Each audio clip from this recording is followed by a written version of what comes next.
Okay, so I've turned the lathe around.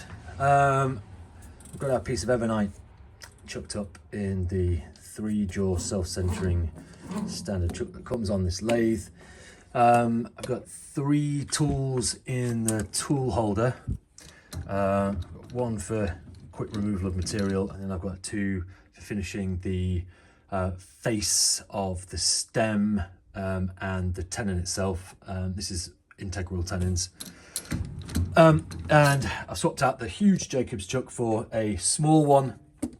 And the first order of operations is to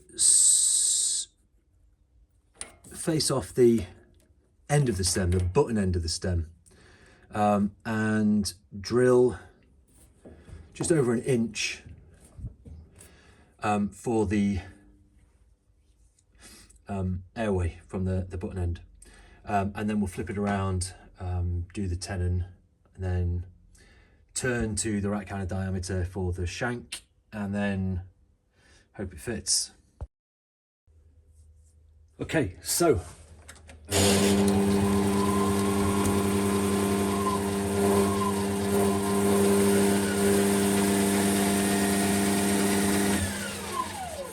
just in case you're wondering, I've got a dodgy pot. The potentiometer's got a bit of a connection issue somewhere. It's fine. I think it might need cleaning or something. But if you're wondering why it's kind of stopping and starting, it's that.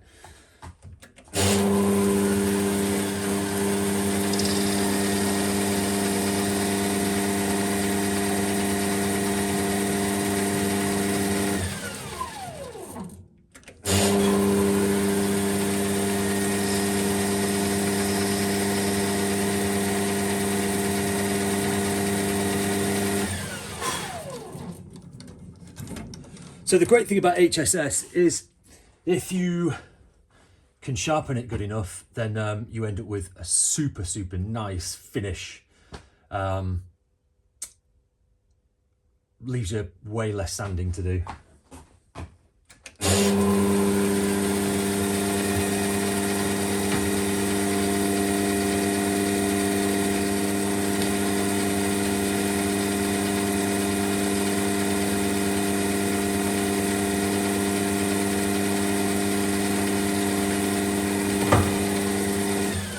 So I'm just using the quill just to make the start of that bore. The 1.5 mil bit I've got in here tends to wobble all over the place, so you've got to go really steady. You could use the centre bit, but there's not really much point.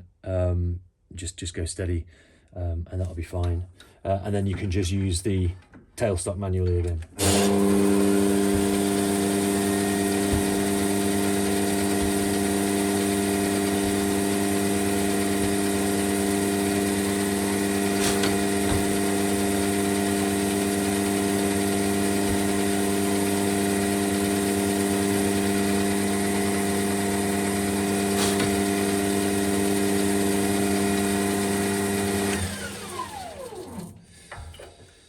And what I do is kind of force the end of the jaws in this Jacobs chuck to create a centered circle around the initial hole here, and that gives me the width of my slot. It just so happens that the diameter on this is just perfect for what I want, so bonus, huh? So now we're going to flip this around, and I like to use 2 bits for this, one to make the first cut and the second to enlarge it to the diameter I want.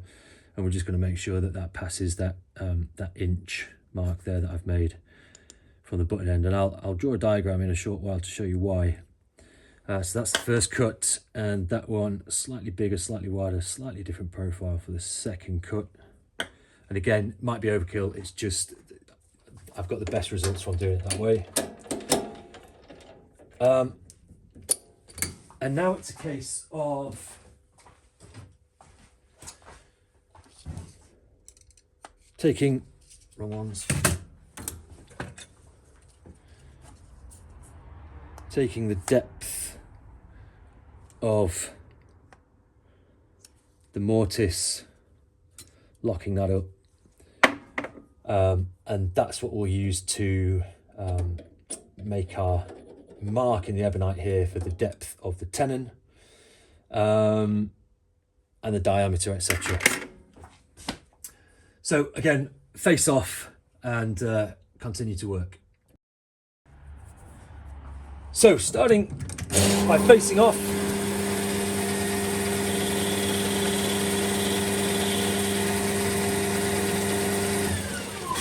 we don't need to worry too much about the quality of that face because we're going to create a tenon from it. But first, the depth of the mortise.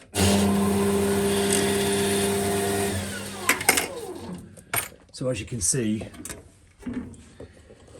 that's made a line on the ebonite, and that's going to be the length of the tenon. And I can do the same with the calipers, but the diameter as well. So I'll do that. Don't ever rely on it. It's always worth checking, but it gives you an initial mark to cut towards to remove the bulk of the material. You know, before finishing cuts. So taking that diameter there.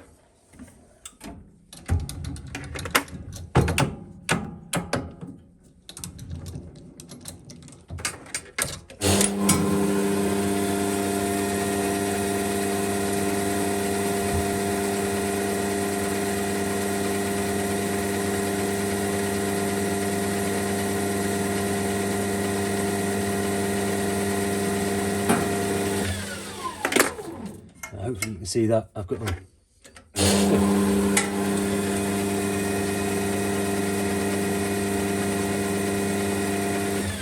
There we go. So I've got a point that I can work towards. I'm going to use this round profile to remove the bulk of the material, and then use these two cutting bits for the finishing cuts.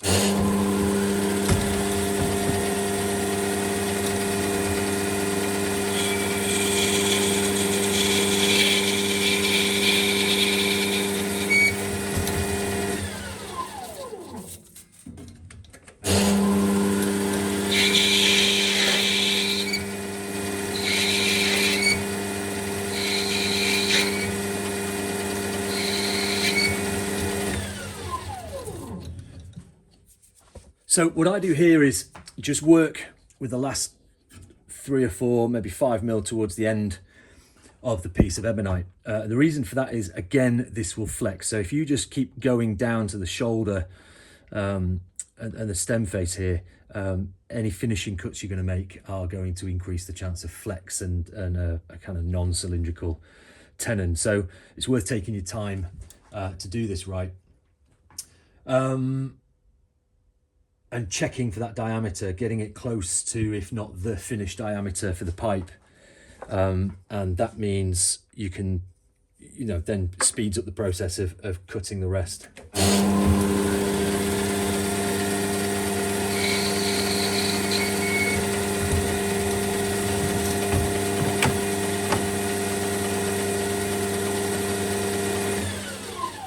And I've just realised I've got my cutter in totally the wrong direction. Yeah, it's been a while, you know. Hell, so let's take this down to diameter.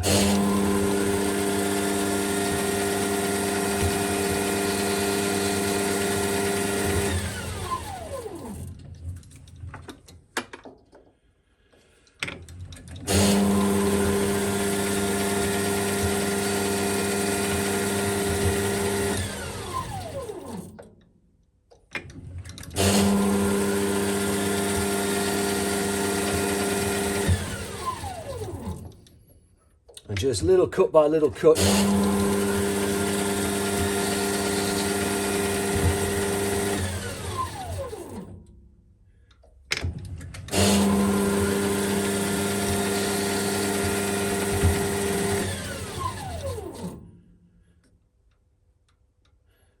very, very close there. You don't want it too baggy, you don't want it too tight. And the other thing you've got to bear in mind is that depending on the temperature of your workshop, and my workshop's cold at the minute because it's, what is it, the 52nd of January. Oh no, actually, no, it's February. It's been a long January, hasn't it?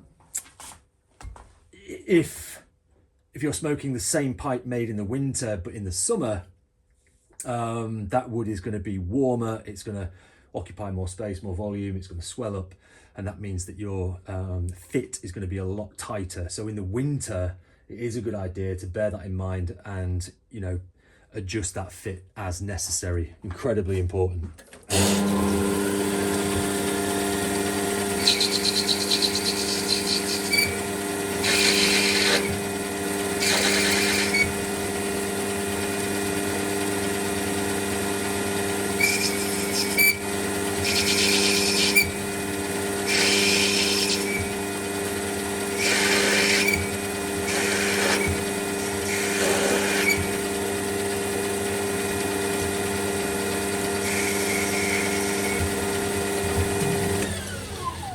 So that's the bulk of the material removed. I'm now going to use this one for the face.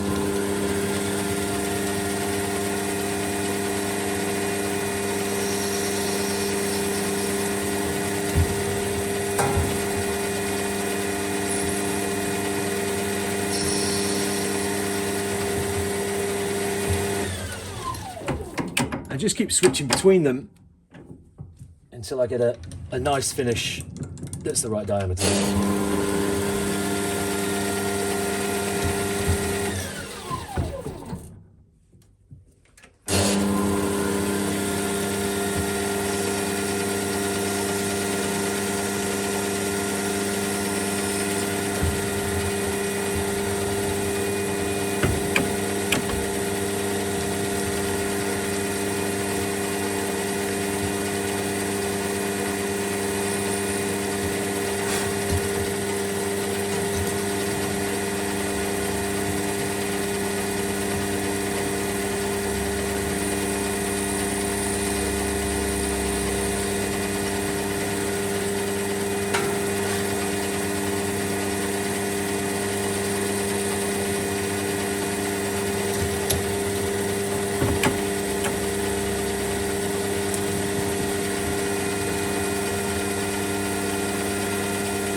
So now we can check the fit, and it's still a bit tight. Now I'm going to be sanding this, so I need to account for that, but it's still too tight, so I can still take a couple, maybe 2 passes just to get this down to the right diameter.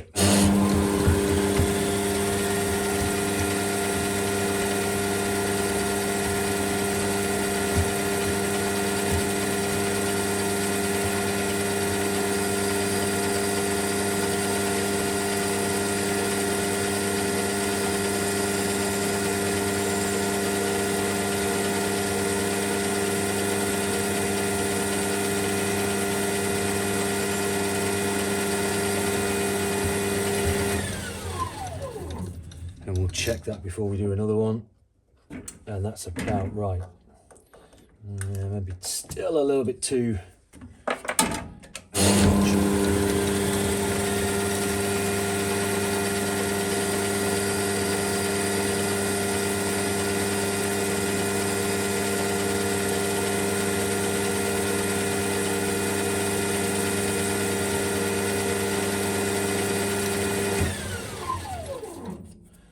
Of course, none of this is a problem for many pipe makers who use Delrin. There we go, that's better. So now I'm going to sand this starting at 400 grit, wet sanding, 468, 1000, and then polish on the lathe. I'm not going to show you that because it's boring. It's just a case of going through the grits, making sure that you've got the same kind of polish on the tenon and the stem face as you would have on the outside of the stem. those little details matter. And then it's just a case of drilling. I'll show you that in a moment. So there we go, we've got that all sanded and polished. Will it focus? Not really. Sanded and polished. Now I'm going to check the fit for length, and if I need to I can just nibble a little bit off the end, and then it's time to drill. So the fit looks great, no gaps, nice fit. The thing that you want to bear in mind actually is that, of course, once this pipe gets smoked, the area around the airway there is going to start swelling up with the moisture and the heat. And that might be enough just to push on the very end of this tenon. So it's sometimes a good idea to check the length and just to shave like 1 extra mil off the end here, so that when this does swell up that little bit, it doesn't push the stem out and leave a gap. So I'm going to check that first before we start drilling. And of course, the other thing you'll notice is that the diameter of the ebonite is too proud. So I'll take that down to the right diameter as well, and that'll make it easier when filing for the stem. So there we go. We have got the components. Move the light. All mapped out, all done. The shank is just a little bit proud of the stem, but it's easier to remove the wood than it is the ebonite. It's softer than the ebonite.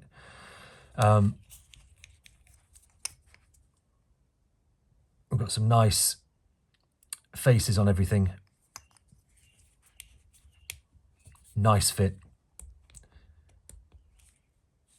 I always put a little bit of beeswax on the tenon as it's turning, just to help with that connection too. So next we're going to do the mark out the slot and shape the stummel, get on the wheel, and as you can see, what we're trying to do is follow this pattern as closely as possible. It's going to be a short shoulder on the saddle here, saddle stem.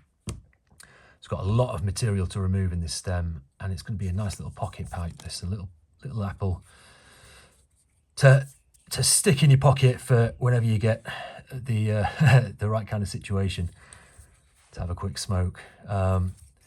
Chamber is plenty big enough, 20 mil. The walls are probably about the thinnest, 5 mil right on this rim here. That's not going to matter too much. Some good wall thickness all the way down. I used a slightly tapered bit just because I prefer that anyway, but an apple shape has more of the weight at the bottom of the bowl anyway. So yeah, next steps, let's keep going. So hopefully you'll have seen the other videos. This is this little cool pearl holing machine, and I love this thing. This helps to start the slot.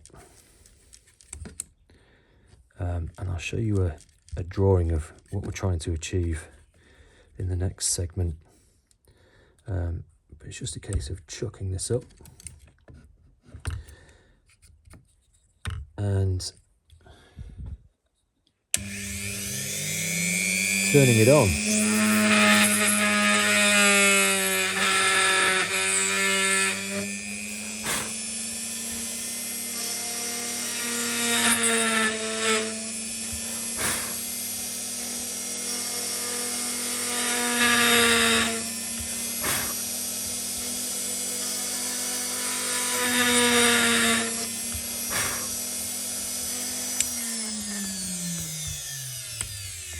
Really as simple as that, and you end up with lovely little beginning of the slot. And you can see there that ring that I made with the Jacob's chuck.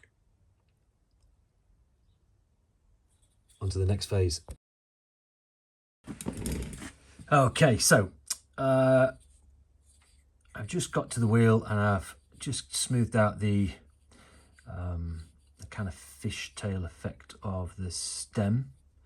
But while I'm here, I'm going to do a bit of shaping on the bowl here. And I've also drawn some parallel lines there to mark out the stem lines either side. But the reason I'm going to do this now is because I've just got everything set up for the wheel. If you watched some of my last videos, you'll have seen me recommend particular dust extractors that I've been using, and one of them's just packed up. I have no idea why. I'm going to send it to be fixed anyway, but in the meantime I thought I'm going to get what I really need, what I've always wanted, which is this thing here. It's enormous. I'm so glad it's on wheels because it weighs a ton. It's a cyclone, so all the fine dust gets trapped in this bag here before it even gets to the filter, and the bigger chips end up on that side there. And these are great because it runs on a much bigger motor. The suction is incredible. What I need to do now is figure out some better extraction and some blast gates. But for the moment, I only built this thing this morning. For the moment, I'm just wheeling it around the workshop, connecting it to different things. So it's been connected to the big disc sander. Now I've got it connected to the wheel, and in a moment I can connect it to that thing there to show you how I use a tool that Chris Asquith made for me actually to cut behind the button. But for now, let's do a bit of shaping, and I don't know if I'm going to be able to see if I put it that way. Let's put it here. Let's see if that works. That should be okay. A bit noisy.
So this is just getting it roughed in, really, just removing excess material. And I think I had a few brain lapses, I think, when I was turning it, just because I was focusing more on the filming, really. So it's going to take a little bit more work to get this refined and into shape. What I used first of all is a big 6-inch disc, which is just a hook and loop. I know Sean Reham's a big fan of the hook and loop system, and these are great because you can just change the sanding pieces super quick, unlike the French wheels that take quite a bit of setting up. And I've got some different kinds of wheels to experiment with as well. These have got a hard edge on them rather than a soft edge. I made these, and I'm not a particularly great machinist, but it was fun to do so. So these will just thread in with any luck, and because these are square edges, 90-degree edges, I should be able to get into those nooks and crannies a little bit better. I like a nice sharp transition between the bowl and the shank, so I made these to help me try and achieve that a little quicker by using the wheel instead.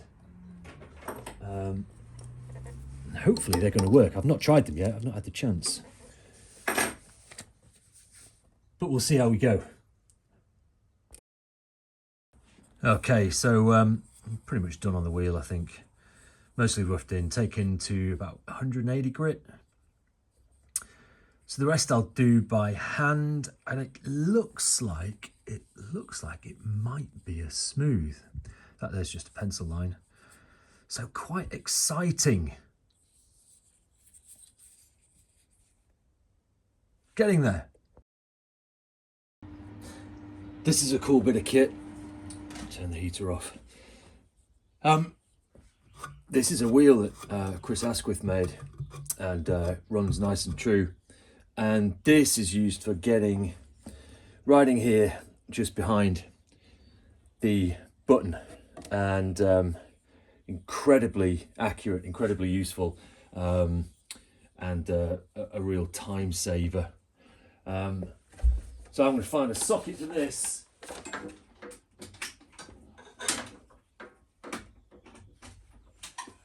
It does kick up quite a bit of dust.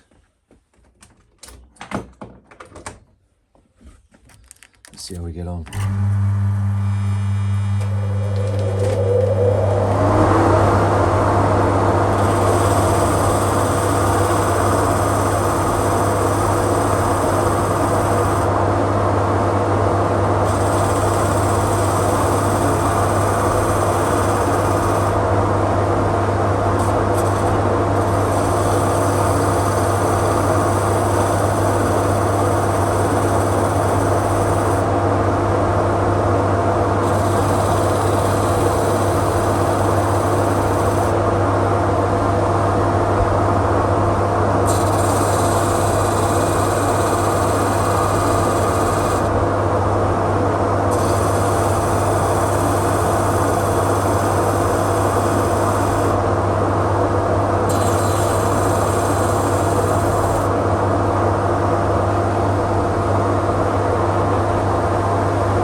So fantastic at removing most of the material.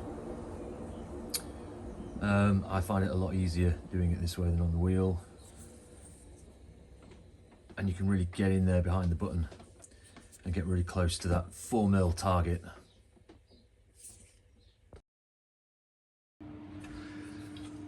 So as you can see, I've got some pencil lines down the side of the stem here, and then my target lines to cut the stem. I'm going to leave the saddle area here until I've finished with the shank and the stem filing, and that's super important, so you end up with a nice crisp saddle here. And then it's just a case of hand sanding and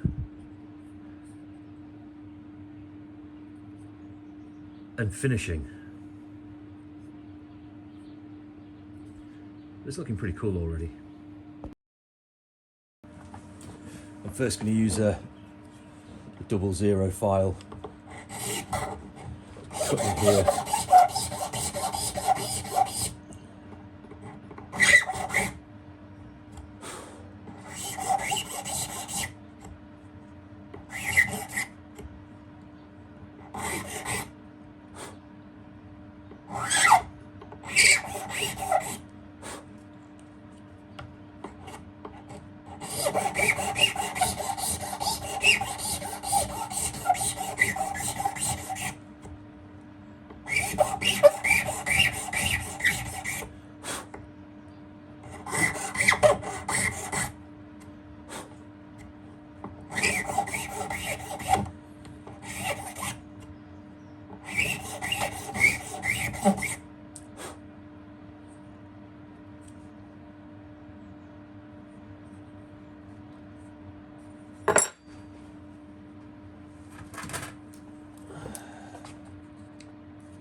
Like 4.8,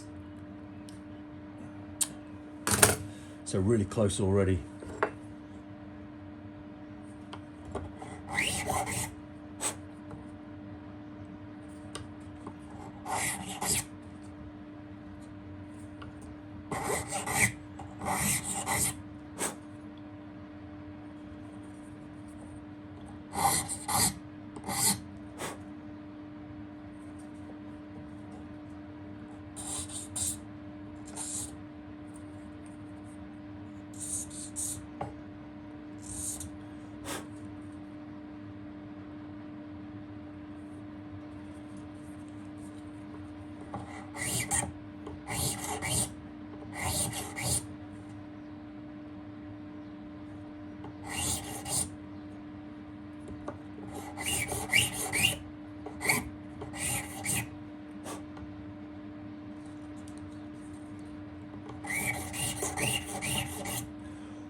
Four 4.4.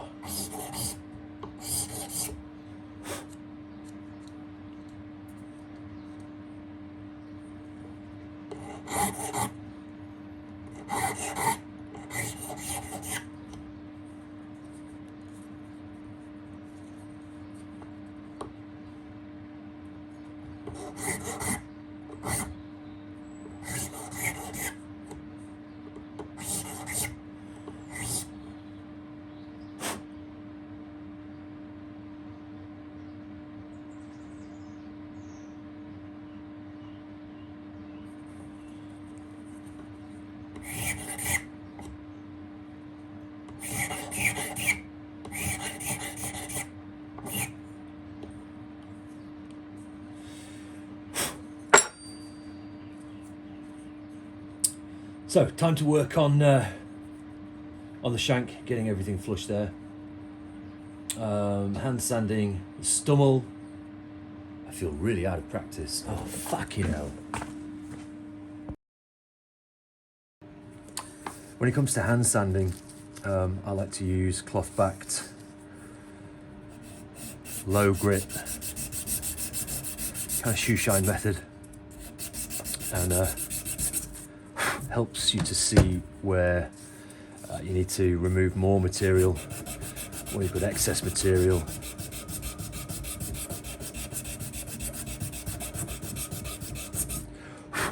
Things like this. I also use little pieces of cork to wrap sandpaper in, and that helps you to get into all of these little bits, the transition between the bowl and the shank and things like this. So I'm going to refine the bowl into the shank, and then I'm going to file the shank into the stem, and I'll show you a little bit more about how I do that in a few moments. But first, I'm going to work on this.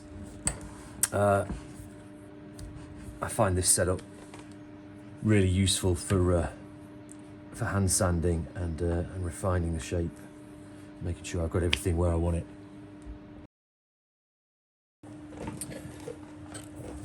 I think I'm finished filing.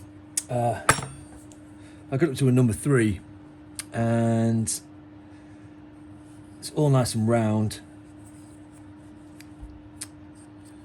and the stem fits nice and flush. The goal is, ideally, if you can, to have a stem that you can turn upside down and you not notice the difference.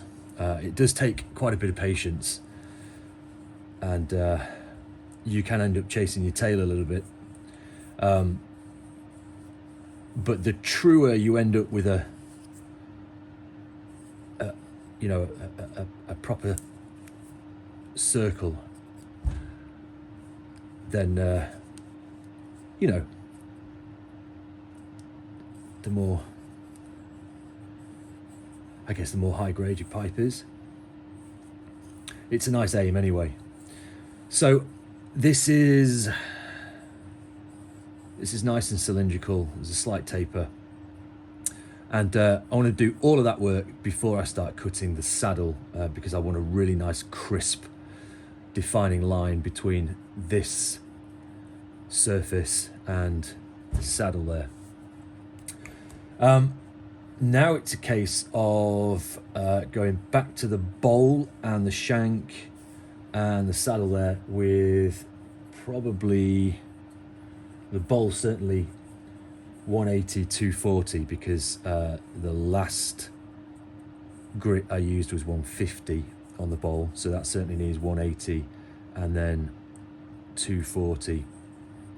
And I'll probably use 240 around the transition, and then I'll step up to 320, because the file's already taken this to quite smooth, and I don't want to be removing too much more material or incorporating more scratches than I need to.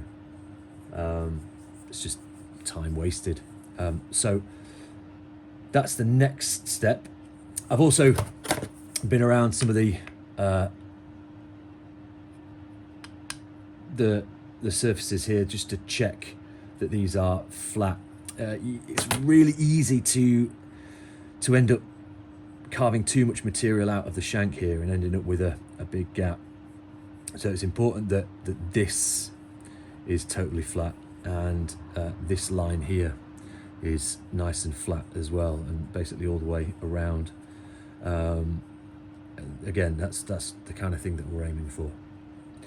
So I'm going to do some more hand sanding. I'm not going to record it because it is just me sitting here for several minutes, tens of minutes, and it's quite boring to watch. I think it's sometimes quite boring to do, I guess, but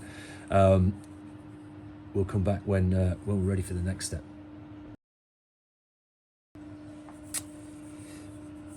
That's sanded to 320, and I've just given it a wipe down with some alcohol,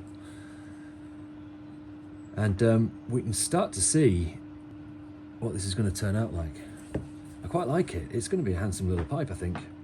And all the time I've been sanding and making this, I've been thinking about, does it need anything else? And the answer is not really, but I do have some nice twisted silver that I made some time ago that I might put a little ring of twisted silver on it. I think that would look quite good.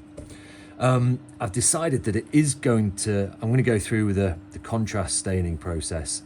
There's a few tiny little checks, little pits here. They are about the size of a pinhead, if not smaller. And there's only 3 tiny ones, and those will likely be obscured by the black or the chocolate that I'm going to put on as a kind of base coat. So this is turning into one of those videos where I'm likely going to show you the contrast staining method as well. If I was going to blast this, I would have stopped at 240 grit.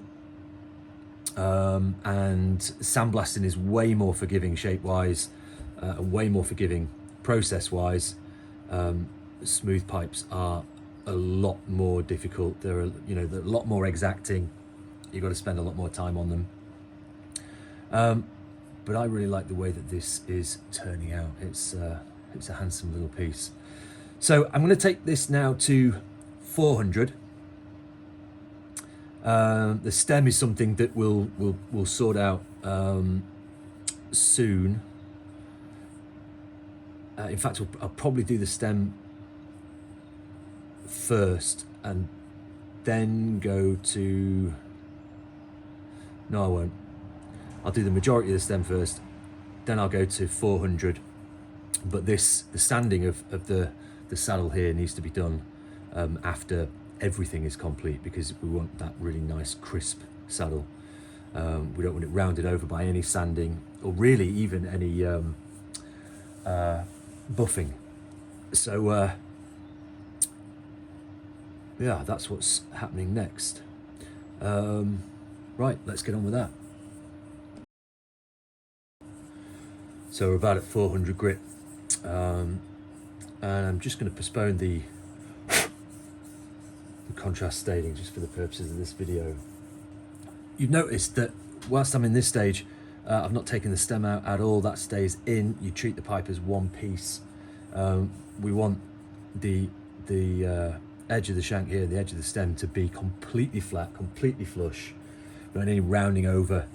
And that can even happen when buffing as well. So we'll talk about that when we get to the buffing stage. But now what I want to do is tape off where I want the saddle to be.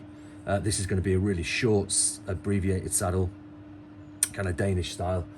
And then I'm going to use a file to cut the shoulder of that, and then work on the stem, get the stem basically cut, and then work through the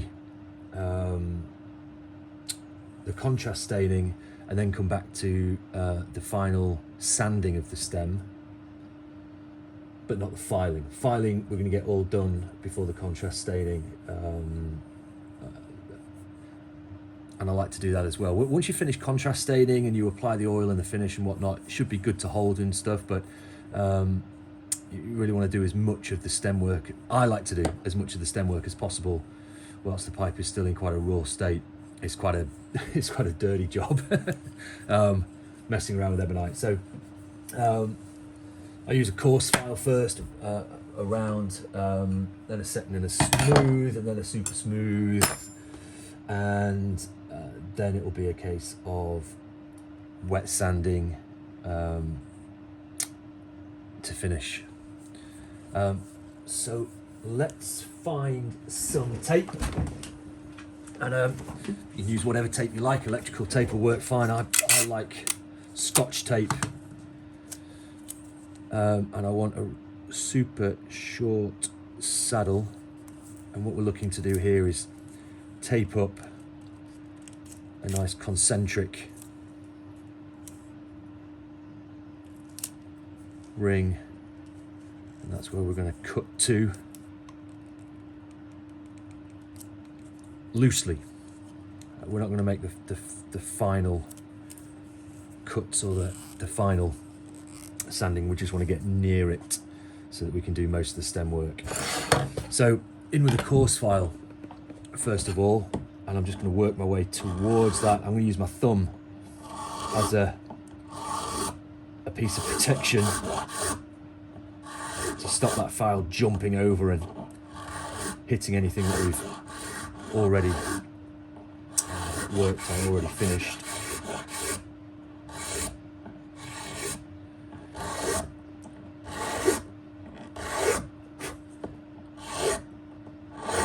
Slow, purposeful strokes, and that's really all we're doing. So I'll keep going at this, and the next step will be contrast staining.